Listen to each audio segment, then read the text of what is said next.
After seeing Judas and the Black Messiah, I will be shocked if anyone else other than Daniel Kaluuya walks away with the Best Supporting Actor award at the Oscars this year. But does that mean the film's any good?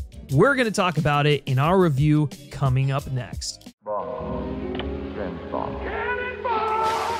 Been like this all day. Did you rub my lamp? 1,000 generations living now. Here we go. Hey, how's it going, everyone? And welcome to FilmSpeak, where the conversation continues after the credits. If this is our first time meeting, hey, my name is Griffin. I'm an LA-based entertainment journalist and film critic, and if you want to be a part of that conversation, you are definitely in the right place. Consider subscribing to the channel for more insight, analysis, and interviews behind your favorite movies. Judas and the Black Messiah is directed by Shaka King, and it stars Daniel Kaluuya, LaKeith Stanfield, Dominique Fishback, and Jesse Plemons. Offered a plea deal by the FBI, William O'Neill infiltrates the Illinois chapter of the Black Panther Party to gather intelligence on Chairman Fred Hampton. And I am not doing this review alone. I am joined by the always wonderful, the always delightful, the great Elliott from Movie Files. How's it going, buddy? How are you doing? It's going good, man. We're talking about a movie that was highly anticipated. It was one of the most anticipated films for me in 2021, man, and here we are discussing it. Can't wait to break it down with you, man. Before we get started, though, guys, if you got a chance to check out Judas and the Black Messiah, be sure to let us know your thoughts and opinions on the film down in the comments section below. And if you haven't seen it, are you looking forward to it? All the great stuff. Let's have a great conversation down there as well. I'm going to start with you. Obviously, going into this film, we were expecting some heavyweight performances, and even the trailers basically assured us that yeah, these are going to be some incredible performances. But as for the rest of the film, what did you think of it? Were you satisfied? Yeah, man, I think at the end of the day, when I look at this film, number one, when we got the chance to see it was the first day of February, Black History Month, so I think it's just perfect time and how all that kind of comes together. And man, you think of the word timely, and it is a timely film, no doubt, and we'll talk about that a little bit later regarding how we can relate to what's going on back then to today. And we've come far as a United States, but there's still a long way to go, man. But this film, just at its best, was the performances really brings this story together. I have some issues with the script and some of the supporting characters and some plots not really coming together like I would have liked to have seen. But at the end of the day, man, it's powerful. Seeing Fred Hampton, Daniel Kaluuya embodying the character, LaKeith Stanfield, who's just a chameleon at this point, can play anything, and the supporting characters like Dominique Fishback, man, I was really blown away by the performances, and there's some technical achievements about this film as well. And I don't like to throw the word masterpiece around, but that third act, the last 30 minutes of this film, truly something I won't forget. Yeah, for sure. I think basically everything you touched on, I definitely echo that sentiment. I mean, you're going to this film to see the performances, to hear this important story, and it absolutely delivers on all of that. Daniel Kaluuya, oh my God. I mean, like, listen, we knew this guy was destined for great things. But I feel like we just, seeing this film, he just completely transforms into Fred Hampton in what is by far the best performance that he has ever given as an actor. And I mean, it's not just like in terms of like his speech pattern, but he just digs deep into the essence of who Fred was, really tapping into the humanity and bolstering, what was written on the page. Because I think across the board, the characters they work because of the actors, not necessarily because of the writing. And especially in the case of Daniel Kaluuya, he is just monumental. I mean, he just commands the screen with such vigor, and every single moment that he's not on screen, you're left missing him because of that remarkable presence that he has.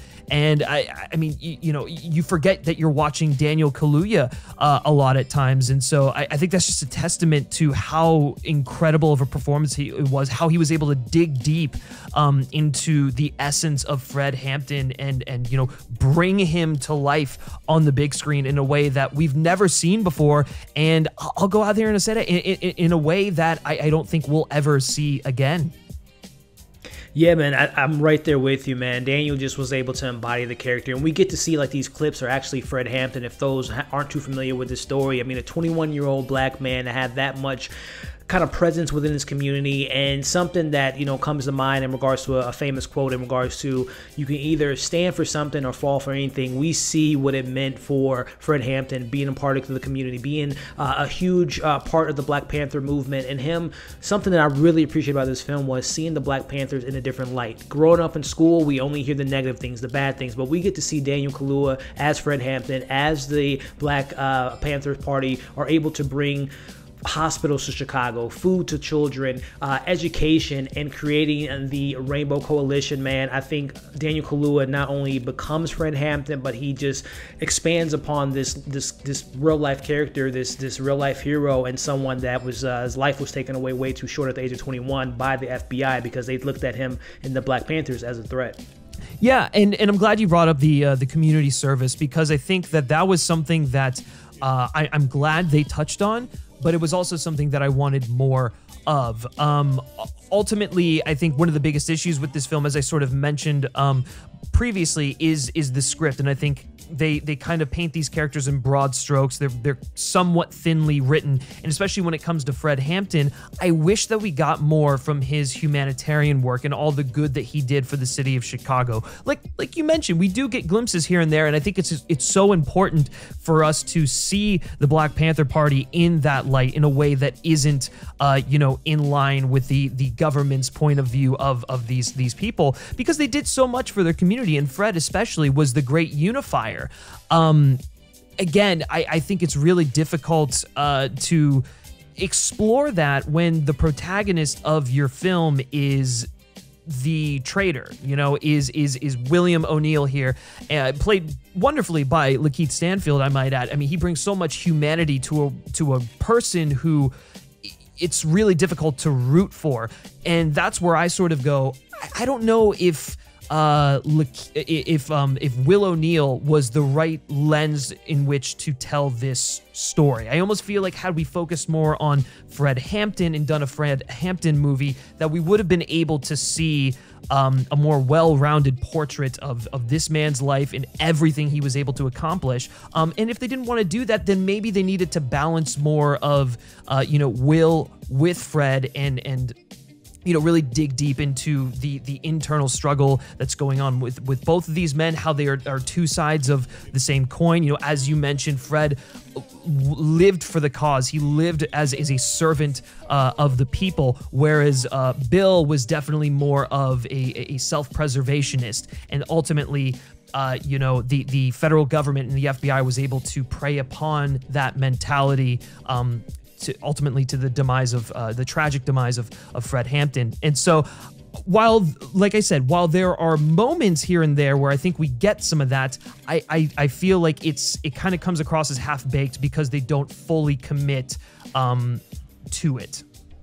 Yeah, I totally agree with you in that. And again, going back to just the positive side of what LaKeith was able to bring to the role, I do think there was a sense of you hated the character because of decisions that he made. He was someone that was, like you just mentioned, was easy to manipulate to get into the situation. He put himself in a situation where he was caught for stealing cars, and the FBI, played by Jimmy Plemons as the FBI agent, gives him an option. You can go to jail or you can be my informant, and we obviously know what decision he goes with, and that because he makes a decision because he doesn't have anything to believe in. We're seeing him struggling through the civil rights movement. He doesn't have much of an opinion about the recent deaths of Martin Luther King and Malcolm X. So it's easy to see why he was able to take this bait essentially and betray someone like Fred Hampton in this movement that over the course of the film, he starts to see what it's like to have purpose, what it's like to have something to care about, not just today, but for the future.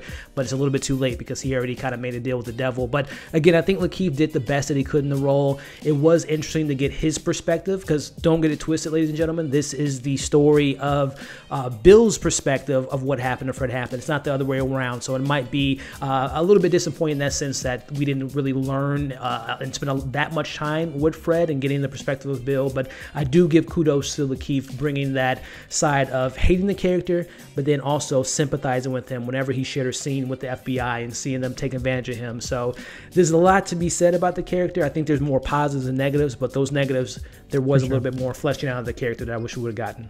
And that's not only an issue with Fred and Bill, but that's really an issue with all of the characters here. I mean, as you know, Dominique Fishback, who plays such an integral role in this film, she's not really given a whole lot to work with here.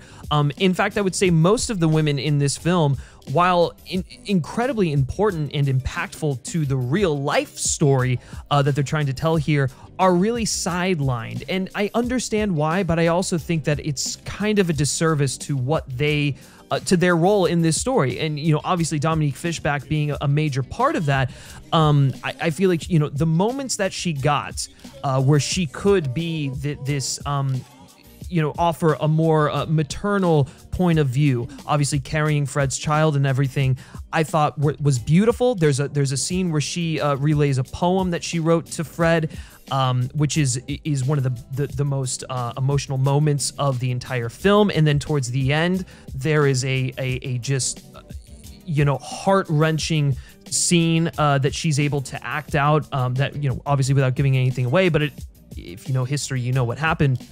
And so I think that when she has those moments, Dominique Fishback is incredible. Those moments are just way too few and far between for my liking. Yeah, man, I feel the same way. Not only the Dominique Fishburne, but also Dominique Thorne, who plays a smaller role, but an impactful role. But like you just mentioned, the women of the story were definitely more involved in what we got in this film. And it makes me kind of wonder, and this is the conversation I always have about any biographical film, especially in the drama realm. It's a sense of, it's a balancing act. When you're a director, you have to be authentic and true to the story, especially when you have someone like Deborah Johnson who's still alive.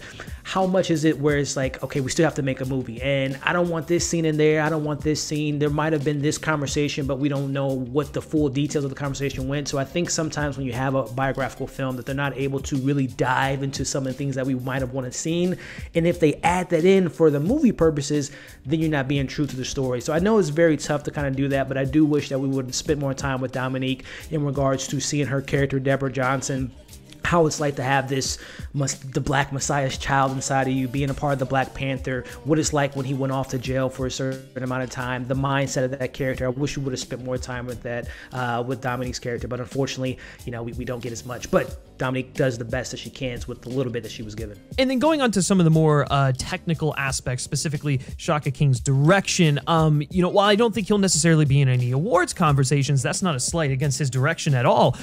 I think he is this steady, sure-handed force that really uplifts this story, and I think it goes for the entire creative team involved in this film. It is such an emotions heavy story that you're kind of able to forgive some of the scripting issues because of how passionate it is. I mean, if there's any scene where all of this is sort of like working together, it's every single time Fred gets up and gives a speech. We've heard Daniel Kaluuya talk about how he was feeding off the crowd and they were sort of feeding off of what he was saying. It felt like an actual Fred Hampton rally where he would go and preach his gospel and everything and get the people inspired. And the way they shot that was so immersive. You felt the words that he was saying. It was so palpable. And I mean, that's not just a testament to Daniel Kaluuya's performance. That's a testament to Shaka King's direction, the script, obviously, the cinematography, which is unbelievable in this film, the sound design and everything. And so this film, when it really hits its stride, it is operating on all cylinders, and it's something truly powerful to behold. Yeah, man, I couldn't agree with you more. Thinking of that, the cinematography you touched on by Sean Bobbitt, who's able to really capture what it's like to be in the presence of Fred Hampton while giving a speech, where there's some incredible speeches in this film, whether it be the composing, the score, the use of horns that really kind of puts you in the scenes. There's a scene later in the film that's a great callback to LaKeith Stanfield's Bob character revolving around a badge, and when he revealed a certain thing and given this certain mission, it was really breathtaking. So yes, the technical achievements there there. The writing has its shortcomings, but I think there's still enough meat there to appreciate what they were trying to tell in the story. And again, this movie, this directorial debut by Shaka King makes me want to have an Oscar, kind of like the up-and-coming director award of that sort, because I think for him, his being his first outing, I was very impressed, and I can't wait to see what he does next. So I think, even though, like I said, there were some options in some ways I wish the story would have went left and it went right, but I still was very impressed by the directorial debut by Shaka King. Before we give you our final verdict on Judas and the Black Messiah, guys, why don't you take a second here and like this video, share it with your friends,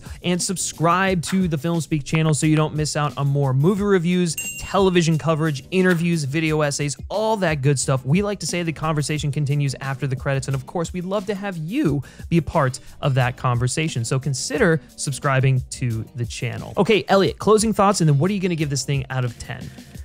Yeah, at the end of the day, with the shortcomings, with the supporting cast, and really I wish we would have got more scenes with Fred and Bill and their brotherhood and their friendship. But at the end of the day, the performances were incredible. The directorial debut was really well done. The cinematography, the score, the story, how powerful, how meaningful it was. The raid scene that we get towards the end of the film is literally one of the most haunting scenes I've seen in a very long time, and will be sticking with me for a while. So there's a lot more positives and negatives. I can't wait to rewatch this film to see if some of my negatives still sit with it. But right now, the way I feel about this film, Griff, I'm going to give it a 9 out of 10, man. I think it definitely lives up to the hype. I think it really kind of tells a beautiful story of tragedy, brutality, but at the same time, there is a love story within this film, and it's a lot to take away with again, if you can find people and things to believe in and have a greater purpose and want to strive for greatness, you can and unify with one another, a lot could be accomplished. So I think that this film really kind of shines a light on that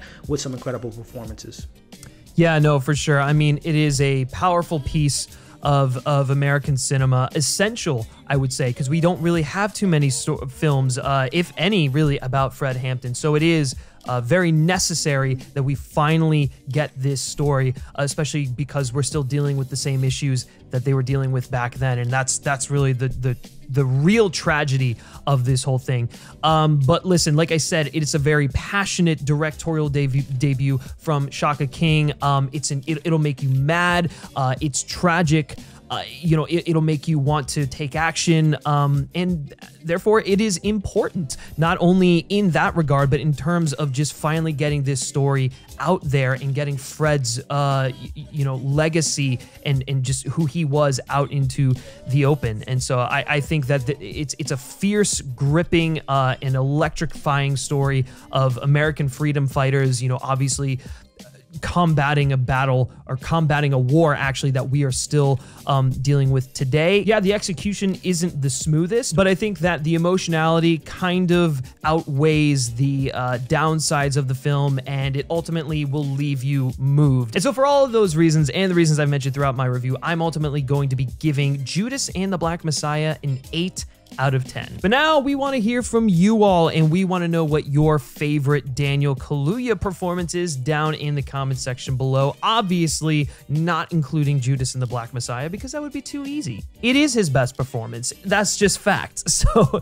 outside of that, let us know your thoughts and opinions on that question down in the comment section below. And then also let us know what you felt about Judas and the Black Messiah if you've seen it. Let's have a great discussion down there as well. Thank you as always, Elliott, for joining me on this. Where can everyone find you? Yeah, man, it's always a pleasure speaking to films and TV shows, and then thank you again for allowing me to check it out at Sundance, man. Really appreciative of that. But yeah, guys, you can find me here at Movie Files on YouTube, talking about films like this, television shows, all that fun stuff, as well as on Movie Files at Instagram and Movie Files Live on Twitter. And thank you, Griff, for having me on again, man. Yeah, for sure. And you can also catch him back here on the FilmSpeak channel every Friday talking WandaVision. We're going to be back for this Friday's episode 5. So if you're interested in that, be sure to tune in to what we got to say.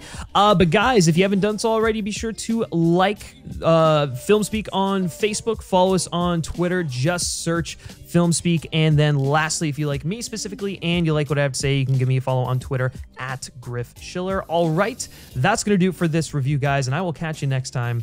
Take care.